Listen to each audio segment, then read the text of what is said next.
Kwa miaka 2 chini ya serikali ya Rais William Ruto tulikosa mtu ya kusaidia rais, na mna hii wewe unasaidia.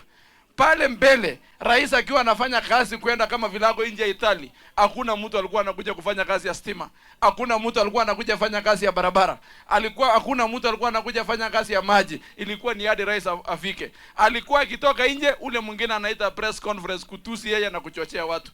Tunakushukuru sana ya kwamba umeshikilia kukuwa principal assistant wa rais wetu, na umemsaidia kufanya kazi na kudeliver kwa wananchi ambao walituchagua.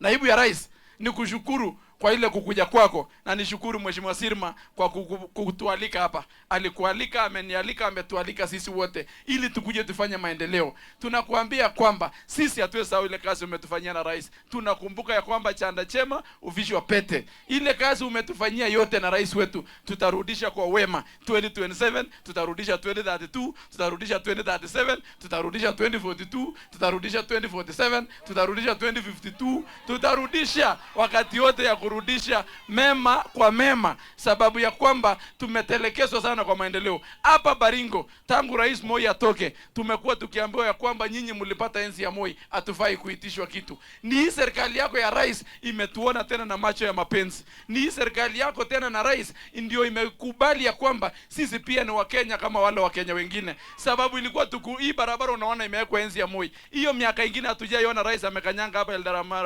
ama Mogoti ama Baringo. Wewe na rais ndio mmerudi kukuja kutufanyia kazi vile tunafaa kama Wakenya wengine.